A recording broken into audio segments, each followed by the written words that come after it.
Karena Tapi kita nggak tahu ya dok, sel telurnya itu yang bagusnya. Ya betul, makin tua usia kita perempuan itu akan kualitas dan kuantitas si telur itu pasti akan menurun. Membuat suhu di testis itu tinggi, lebih tinggi dibandingin ini di suhu kita gitu. Begitu sudah suhunya naik, nah itu merusak sperma. Wah, ilmu baru nih. Itu. Jadi memang suhu testis itu sebenarnya disarankan tidak lebih tinggi dari suhu kita. Suhu tubuh kita ya.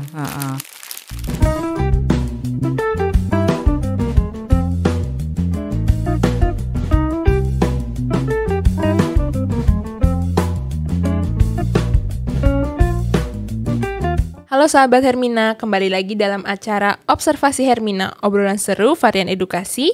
Bersama saya Dr. Sita, host pada episode kali ini. Episode Observasi Hermina kali ini berjudul Sulit Hamil, Salah Siapa? Nah, ini cukup topik yang sangat menarik ya, terutama buat para pasangan-pasangan muda atau mungkin suami istri yang sedang menunggu kehadiran buah hatinya. Di sini kita kedatangan narasumber yang sangat luar biasa, yaitu Dr. Diah Sartikasari, spesialis obstetrik ginekologi, subspesialis fertilitas. Beliau merupakan ahlinya nih bagian fertilitas endokrin dan reproduksi di Rumah Sakit Hermina Ciputat. Mungkin Dr. Diah bisa sapa dulu sahabat Hermina. Halo sahabat saya Hermina, saya Dr. Diah Sartika, SPOG dari Hermina Ciputat. Nah, pada kesempatan kali ini dok, dari judulnya aja sudah cukup kontroversial ya dok, sulit hamil, salah siapa? Nah, mungkin karena dokter sekarang nih hadir sebagai narasumber ahlinya nih dok, sebenarnya kita kenal dulu nih dok soal ketidaksuburan, mandul, atau mungkin bahasa medisnya infertil, itu sebenarnya apa sih dok? Kapan sih orang pasangan itu dikatakan, oh ini pasangannya mandul, atau misalnya tidak subur, itu dari mana dulu tuh dok penjelasannya? Saya coba jawab ya. Iya dok.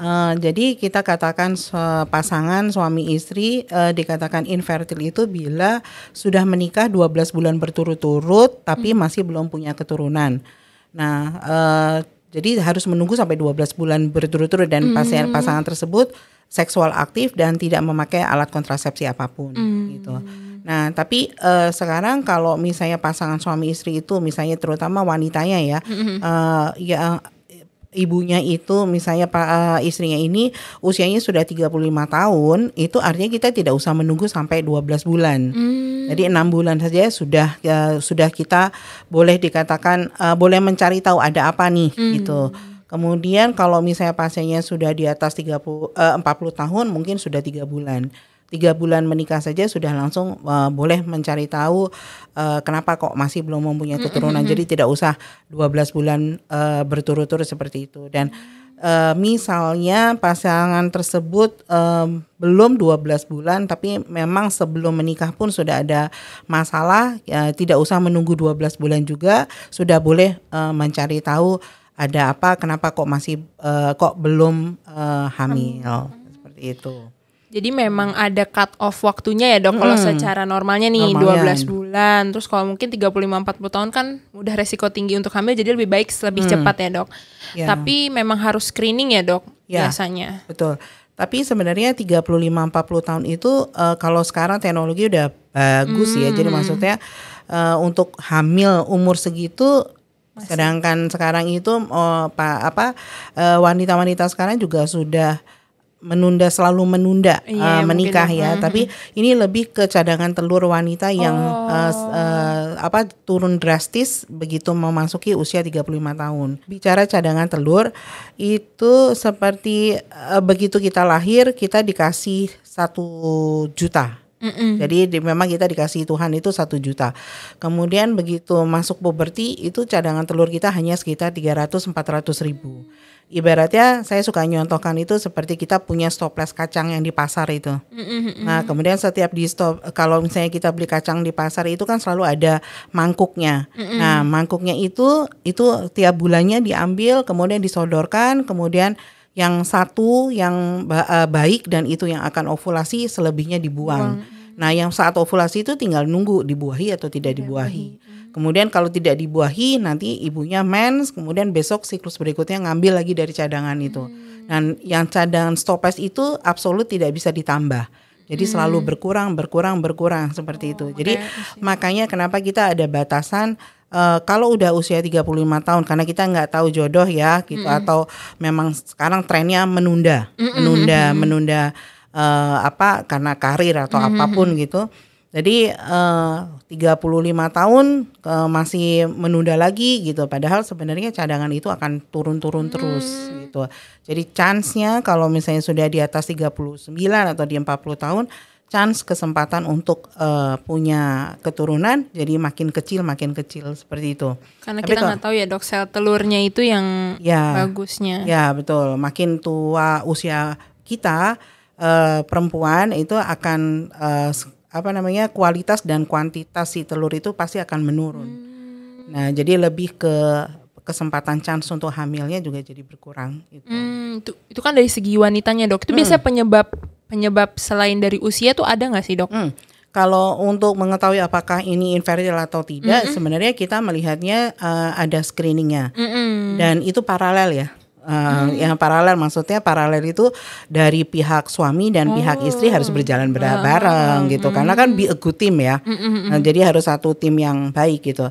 Kalau misalnya untuk mengetahui apakah infertil atau tidak, kalau dari sisi perempuan kita melihat apakah rahimnya normal, anatominya normal, kemudian telurnya bagaimana, ada kelainan atau tidak. Biasanya kita lakukan dengan screening USG. Oh, jadi pemeriksaan USG yang mendeteksi pertamanya. Ya, betul. Dan USG-nya kita lakukan USG transvaginal. Jadi dimasukin ke dalam vaginanya ya, dok. Betul gitu. Kalau dari perut nanti kita nggak bisa menilai apa-apa. Ya, dok. Kemudian yang kedua, kita bekerja sama dengan bagian radiologi untuk melihat saluran kita buntu atau tidak gitu. Karena begitu telur itu ovulasi keluar dari indung telurnya, kemudian ditangkap sama saluran telur dan nanti akan ketemu dengan sperma tuh di saluran telur. Nah, kalau misalnya saluran telurnya buntu, otomatis nggak bakal ketemu gitu. Nah, jadi artinya kita lakukan USG transvaginal dan diminta biasanya datang hari kedua atau ketiga haid. Jadi pas lagi banjir itu hari kedua atau ketiga malah justru datang ke dokter obgyn.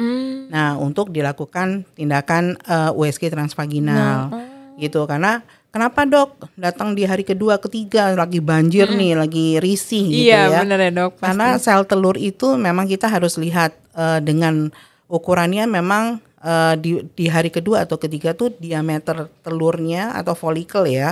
Di dalam folikel itu ada sel telur yang diameternya tuh harus di bawah 10 mm. Nah, ada maksudnya. Jadi kalau misalnya kita ketemunya dokter OB-nya mendekati haid, mungkin saat itu kita udah bisa melihat bekas telur yang ovulasi yang dikira kista. Nah, nanti salah interpretasi lagi gitu. Jadi selalu diminta datang hari kedua, ketiga saat lagi banjir untuk menilai keadaan rahimnya. Kemudian lebih mudah juga untuk melihat telurnya dan rahimnya. Kemudian nanti datang ke dokter radiologi itu untuk dilakukan HSG itu hari ke-9, 10, 11 tergantung siklus haidnya kayak gitu. Kemudian yang tadi saya sampaikan kita harus paralel dengan dokter dengan suami gitu ya. Suami nanti dilakukan untuk pemeriksaan analisa sperma gitu. Jadi soal stigma masyarakat nih dok, kalau misalnya mandul, maaf mandul atau misalnya gak subur atau infertil itu berarti nggak 100% dari perempuan ya dok? Oh enggak, penyebabnya sebenarnya sih hampir rata ya, sama. Jadi dari faktor saluran tuba itu sekitar 35%, masalah ovulasi itu 35% dan sperma 35%. Jadi sebenarnya imbang gitu. Jadi mungkin stigma itu ada karena kan perempuan yang hamil ya gitu. Tapi sebenarnya masalah itu udah dan masalah sperma ini makin lama, makin tahun makin banyak ya. Dalam tanda kutip, misalnya perjalanan dari dari rumah ke kantor, polusi banyak, ya kemudian duduk lama, kemudian banyak yang olahraga tapi nge-gym misalnya angkat-angkat beban berat gitu, minum yang protein, vape makin banyak, rokok makin banyak gitu. Nah itu semua berpengaruh dengan kualitas sperma gitu. Ya benar, berarti ya gaya hidup ya dok ya, gaya hidup sekarang yang mungkin bikin banyak merubah kondisi sperma ya dok. Betul. Nah itu Betul yang banget. mungkin sahabat Hermina juga harus tahu nih bahwa nggak cuma perempuan aja yang harus diperiksa, ternyata suaminya juga harus diperiksa, pihak laki-lakinya pun harus diperiksa. Yap. Nah dok, itu kan tadi banyak sekali ya dok penyebabnya bisa terjadi infertil yang tadi dokter sampaikan. Dari segi perempuan ada masalah anomali, uterusnya tidak mungkin posisinya kurang baik ya dok, atau misalnya ada masalah dari sel telurnya, salurannya, dan laki-lakinya juga. Nah itu faktor resikonya lifestyle aja dok, apa ada penyebab atau faktor resiko lain nggak dok dari mungkin yang bisa kita cegah? Kalau masalah anomali memang mungkin itu udah dari bawaan ya. Kalau misalnya memang dari bawaan, misalnya rahimnya itu ada sekatnya atau saluran atau vaginanya ada sekatnya, itu memang kita harus ada lakukan tindakan gitu. Tapi kalau misalnya ada perempuan yang siklus haidnya hemat gitu ya, maksudnya lebih dari 1,5 bulan nggak mens, jadi hemat pembalut. Kemudian udah habis itu dari mundur hilang ya. Nah itu salah satu tanda mungkin ibu-ibu sekarang, wanita sekarang tuh sudah tahu yang PCO gitu. Nah iya dok, itu juga menarik ya dok. Nah dari PCO itu sebenarnya ada perempuan ya yang siklus haidnya itu panjang, kemudian atau tidak mens sama sekali. Kemudian tanda androgennya positif, baik secara klinis maupun laboratorium.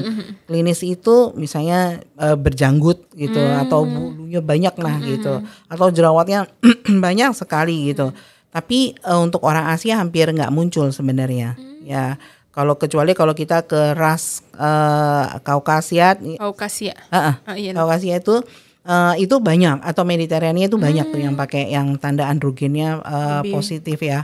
Nah kemudian habis itu satu lagi USG itu didapatkan telur itu lebih kecil-kecil, lebih dari 12 buah, kanan dan kiri lebih dari 12 dengan diameter yang kecil. Nah 2 dari syarat yang 3 tadi yang saya sebutkan itu sudah masuk ke PCO gitu.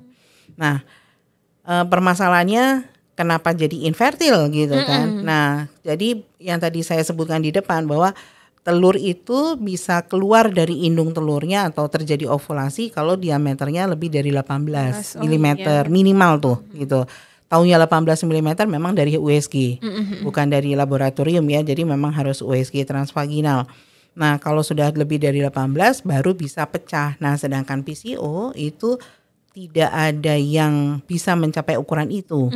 Karena dia kecil-kecil tadi ya betul, dok. kecil-kecil gitu. Yang kita butuhkan sebenarnya 1, tapi yang diameternya bisa mencapai 18 tadi. Kalau dia banyak tapi kecil-kecil ya nggak akan ketemu sama sperma gitu. Untuk PCO sendiri itu ada terapinya dok? Maksudnya untuk supaya diameter si sel telurnya bisa besar. Iya. Bisa besar. Pertama sih good life, yang tadi good lifestyle gitu. Jadi yang sekarang pertanyaannya kenapa sih apa yang bikin bantet gitu? Kenapa kok pada nggak gede? Ya salah satunya konsumsi gulanya memang tinggi.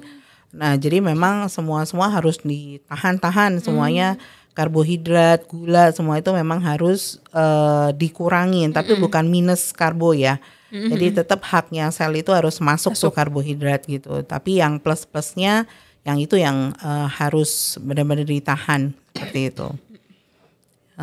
Kemudian exercise itu wajib gitu. Tapi bukan exercise yang over exercise, karena begitu kita over exercise nanti telur itu bisa berkembang, bahan bakarnya itu lemak juga gitu. Jadi kalau misalnya sampai yang kita over exercise sampai massa lemak kita hilang jadi otot semuanya, nanti ada gangguan haid lagi gitu. Jadi memang harus exercise tapi tidak boleh over exercise. Biasanya hanya kardio aja. Yang penting itu istiqomah rutin gitu, disiplin. Misalnya 1 minggu minimal 3 kali dilakukan rutin selama 30 menit gitu. Biasanya sih diminta cuma jalan cepat aja. Kemudian kurangin gula. Nah kalau dengan pola seperti itu kok masih belum membaik, biasanya kita sarankan untuk pemberian insulin sensitizing ya. Jadi ibu-ibu suka salah tuh. Jadi kok saya diabetes dikasih, saya kan nggak diabetes. Saya kok dikasih metformin sih, obat diabetes gitu. Padahal sebenarnya tujuan di sini bukan untuk mengurangi gula karena semua PCO itu kalau diperiksa hampir normal semuanya gulanya. Cuma tujuannya di sini supaya bagaimana caranya supaya si insulin itu bekerja sehingga telur itu bisa membesar, bisa ovulasi. Seperti itu. Jadi memang pola hidup yang sehat dalam artian juga tidak berlebihan, nggak kurang juga, itu bisa bikin tubuh kita itu dalam kondisi yang baik ya dok. Betul. Nah dok, itu kan dari segi perempuannya ya dok. Kalau misalnya dari segi laki-laki kan mungkin tadi dokter sempat di awal bilang mengenai analisis sperma ya dok.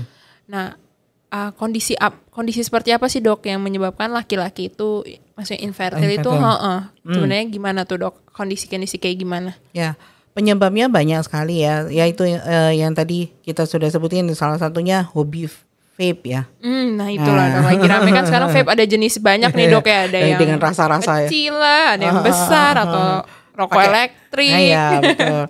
Kemudian rokok, kemudian gaya hidup alkohol juga sekarang e-commerce dijual bebas loh. Benar. Nah, kemudian gadget, berapa frekuensinya naruhnya juga gitu ya. Kemudian olahraga yang pakai beban itu paling banyak tuh.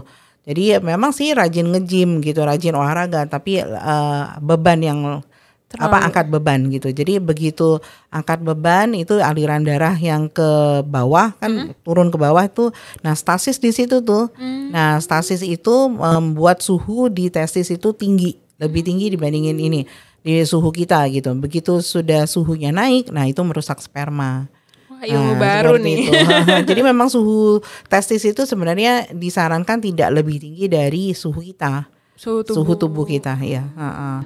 Kemudian polusi ya. Jadi dari rumah ke kantor, kemudian sekarang juga skinny jeansnya yang ketat-ketat gitu ya. Itu yang salah satu yang beberapa kali pasien saya sering drugs. Dalam tanda kutip bukan hanya narkoba ya, tapi obat penenang. Nah, obat penenang banyak, makin lama makin kesini konsumsi obat penenang gitu ya, karena mungkin tuntutan pekerjaan sampai bikin harus seperti itu gitu. Nah itu yang berpengaruh. Karena pertanyaan yang paling sering dari ke saya itu kopi. Oh iya benar dong, karena kopi, sekarang kopi. Ya kopi dari ujung ke ujung kopi semua kopi ya. Semua. Tapi sebenarnya kopi yang mengganggu sperma itu yang sebenarnya dosisnya tinggi sekali sih. Jadi dalam satu hari itu bisa 5 sekitar 250 miligram sih gitu. Jadi kalau misalnya kopi bergelas-gelas ya jangan gitu ya.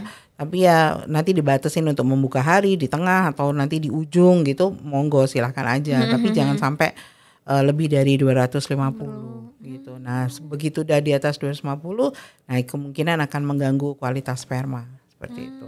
Jadi ketika kualitas sperma yang gak bagus, jadinya ketika membuahi sel telur tadi, misalnya sel telurnya sudah bagus, tapi jadinya pembuahannya itu kurang bagus ya dok. Akhirnya tidak ketemu. Oh iya benar, nggak nyampe ya dok. Nggak nyampe.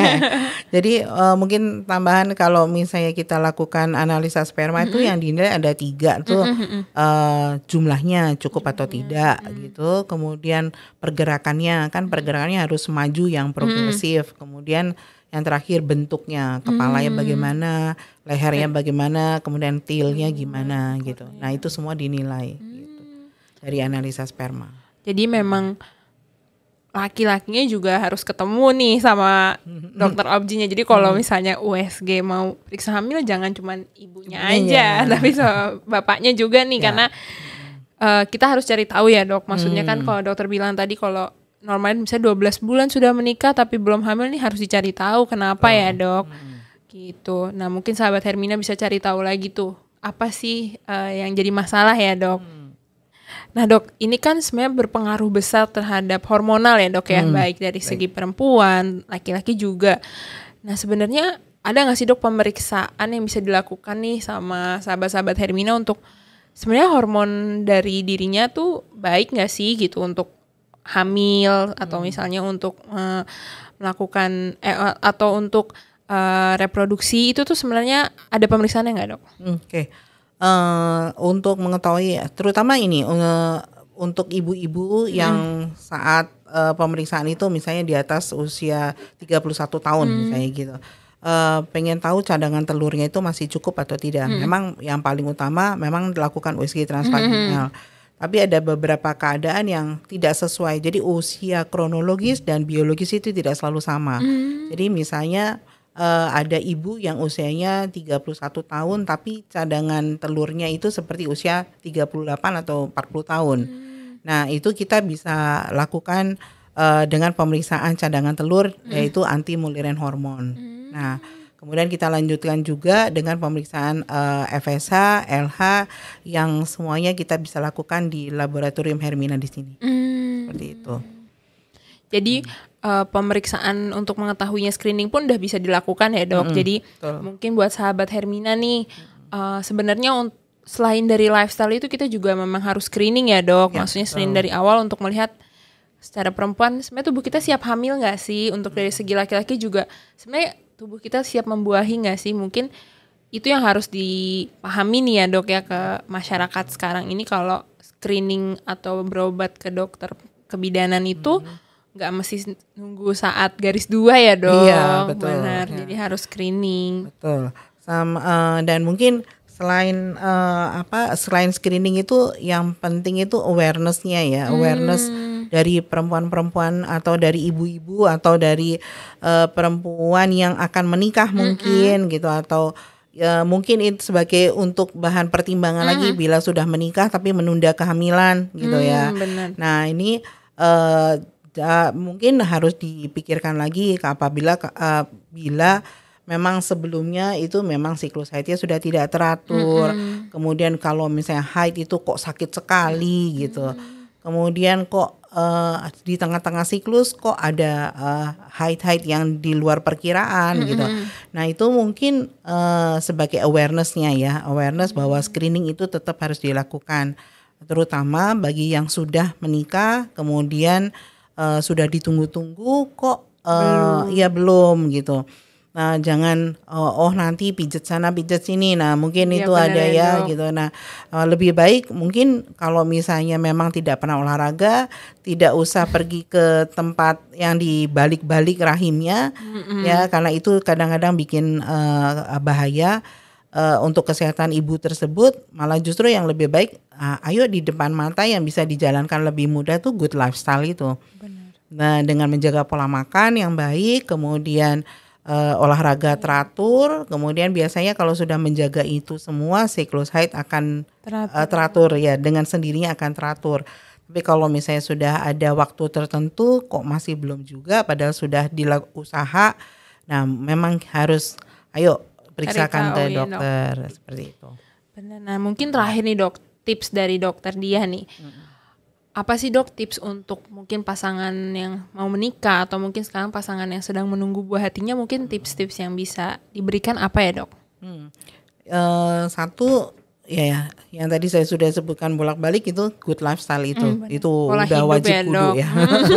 Wajib kudu baik harus olahraga, kemudian jaga pola makan, kemudian awareness tadi. Saya sudah di posisi di usia berapa karena usia untuk hamil itu usia optimal itu mulai dari kalau 18 sampai 31 gitu. Tapi 18 kan di kita masih terlalu muda. Ya. Jadi biasanya kita batasin 24 sampai 31 ya, itu usia yang paling ideal optimal dari segi kualitas maupun kuantitas telur itu masih baik gitu.